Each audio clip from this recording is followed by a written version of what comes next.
Universumi, eli maailmankaikkeus, on enimmäkseen tyhjää avaruutta. Se on ääretön ja laajenee koko ajan. Maailmankaikkeus sai alkunsa 15 miljardia vuotta sitten alkuräjähdyksessä. Eri alkuaineita, esimerkiksi vetyä, sisältävät kaasut tiivistyvät yhdeksi suureksi kaasupilveksi, joka räjähti. Siitä irronneet erikokoiset palat alkoivat etääntyä toisistaan. Ne muodostivat kaikki tuntemamme galaksit, tähdet, planeetat ja muut taivaan kappaleet. Maailmankaikkeudessa on satoja miljardeja galakseja. Galaksi on eräänlainen saareke keskellä tyhjää avaruutta. Se muodostuu tähdistä, kaasusta ja pölystä. Oma kotigalaksimme on nimeltään Linnunrata.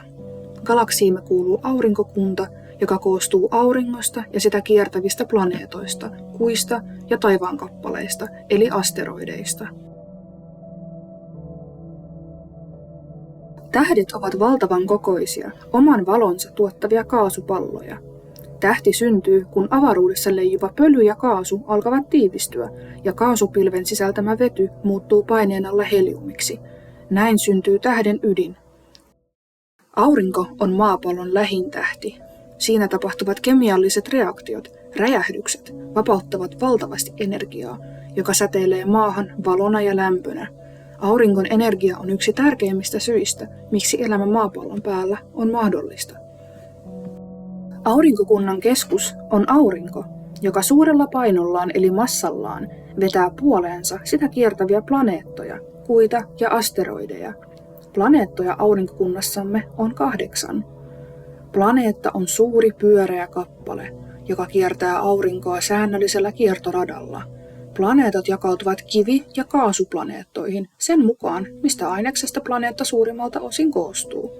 Planeetat Merkurius, Venus, Maa ja Mars ovat kiviplaneettoja. Ne ovat pieniä ja kiertävät aurinkoa lähempänä kuin kaasuplaneetat.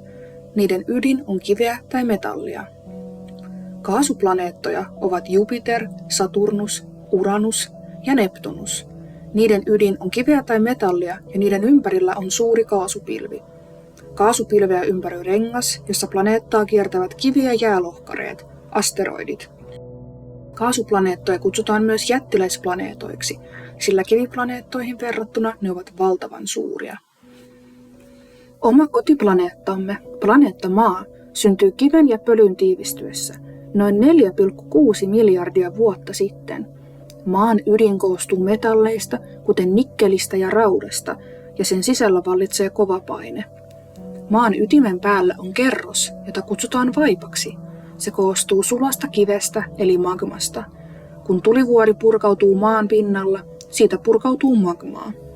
Päällimmäisin kerros on kuori. Maan kuori muodostuu kiinteästä kivestä, josta muodostuu koko maan pinta, vuoristoista meren pohjaan. Maan etäisyys auringosta on juuri sopiva, jotta valoa ja lämpöä olisi riittävästi kasveille. Kasvit tarvitsevat valoa ja lämpöä sekä nestemäistä vettä yhteyttämiseen. Yhteyttäminen eli fotosynteesi vapauttaa ilmaan happea, jota ilman elämä ei ole monille eliöille mahdollista, kuten vaikkapa ihmiselle. Maata ympäröi ilmakehä, joka suojaa meitä avaruudesta tulevalta haitalliselta säteilyltä.